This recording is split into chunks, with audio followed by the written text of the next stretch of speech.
conservatism, not conservatives with a capital C, conservatism with a lowercase c versus progressivism with a lowercase p. Is there a way that people are addressing these value conflicts differently?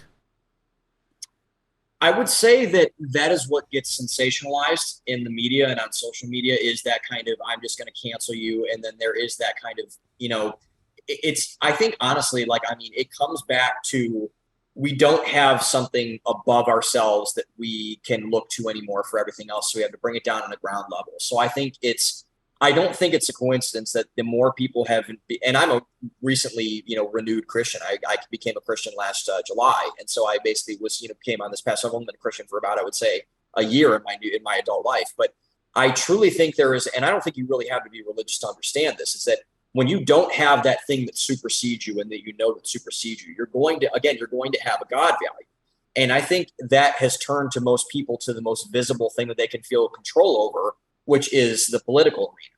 And I think that has been, politics is now the religion of the 21st century. I think that's very, very clear, at least to me. And I think to a lot of people, as we're slowly starting to unravel what this thing is really going to be. Right. And I think that you're generally right in a lot of areas that, liberals are more of the freak out people and conservatives are more of like the, just kind of like, we'll just kind of do our own thing, let live, all that other kind of stuff. But I think now, especially with, the rise of some of the things that we've seen, I would say, What Is a Woman, I think is a great example that is taking a very, very aggressive stance against basically the sacred cow of the liberal view of the world right now, which is, the transgender folks, the transgenderism movement, all that kind of stuff is, they're getting a lot more feisty. And if you watch, Fox News, especially, I think, I don't really care for, I would say, I like about maybe, and I am a conservative to answer that question. So I'm a pretty hard conservative too, but it doesn't mean, and most of my friends are liberals, which is kind of interesting. So it's kind of an interesting, discussion I have there. And I have a lot of interesting discussions with my liberal friends, but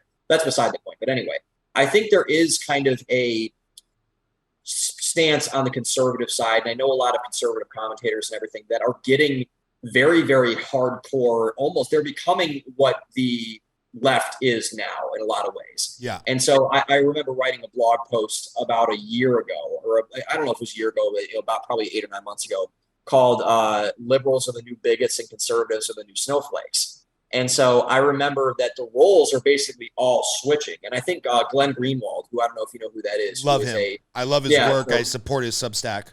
Yeah. So Glenn Greenwald has, I think, been on this from just so many levels. But he wrote a great piece on his Substack a couple of weeks ago that basically said, and Matt Taibbi also has written about this, I think, very, very well in a lot of ways, where Matt Taibbi and Glenn Greenwald have taken the stance of, I would say the Democrat and liberal establishment. They're Bush Republicans. And I think the biggest key to this was that something that Glenn Greenwald pointed out a couple, I think it was in January, because it was the 1-year anniversary of the January 6th riot in the Capitol. And so he was talking about how, President Biden, Vice President Harris, they went up and they gave their speeches and they, said all the things that a lot of people said were controversial about the 9/11 comments, the Pearl Harbor comments. And so they invited a special guest to the White House that day to sit and watch the speech and, kind of do all the stuff with January 6th committee and everything. And that special guest, invited by the Democratic presidential establishment, was Dick Cheney, who they couldn't stand 20 years ago. And they said Dick Cheney, they made a movie, like literally 3 years ago. Adam McKay made a movie about how Dick Cheney was basically the devil and how he was like, and Dick Cheney, I don't think, I don't like Dick Cheney. They openly called him Darth Vader on like MSNBC. Yeah, right. And looking back on, I think, I wasn't even 10 at that point. I was kind of, very, very immature at that point. But I look back on the Bush and Cheney administration, and I think that they had a lot of merit to not like Dick Cheney. I mean, Dick Cheney did a lot of bad shit. And I think they did a lot of really, really bad shit with a lot of things that they did. And they were right to criticize him for a lot of that kind of stuff. But now it's almost done a complete 180 where they're inviting the guy who they hated and despised to the White House as a special guest on the anniversary of January 6th. It's gotten so bizarre. And so it's, I think it's more of not honestly a left and right issue, but it's almost, I think it's more of a class issue. It's kind of like a uniparty elite versus a non-elite, a have and have not type of a situation. And that's not even political. That's across business. That's across science. That's across a lot of people and establishments type of, across all, I would say, industries and metrics of people.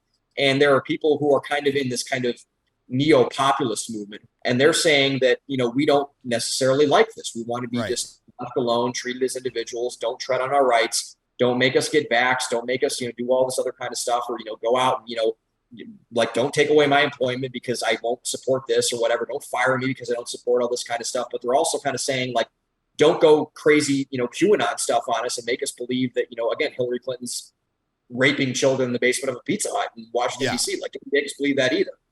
So it's an up and down issue, not a left and right issue, in my opinion. You nailed something there, and I'm going to put some words in your mouth, so feel free to tell me that I'm totally wrong here. You mentioned how when there's nothing higher than us, right? And for a long time, maybe it was God. And then, at certain times in our history, maybe the thing that was higher than us was the patriotism and the idea of belonging to an America. Sure. The Marxist idea is like the highest is being a cog in the state, right? Like if that's what you aspire to. And if we think about like, if there's a religious size hole, I've heard somebody kind of coined this. If there's a religious size hole in the American populace and you have to fill it with something, it makes sense why things become so dogmatic, right? It makes sense why somebody's willing to shoot up a Pizza Hut because they believe, or the pizza store, whatever the hell it was, Parlor Pizza, because they believe in the basement, children are getting their stem cells sucked out of them for Hillary Clinton's, longevity. And then it also, if we think about like dogmatic practices, every time I see somebody riding by themselves in a car with a mask on, I'm like, that has nothing to do with science or virtue signaling. Yep. It's just a dogmatic belief that this magic piece of underwear is going to protect you, which is funny. It's a religion. Yeah, it's a religion, which is funny because I have to suspect if that same person wearing a mask by themselves in the car was asked what they thought about Jews wearing a yarmulke or Mormons wearing protective underwear, they would be like, that's crazy. They believe in like a sky fairy, and these magic pieces of cloth are going to protect them. And I'm like, well, what the fuck do you think?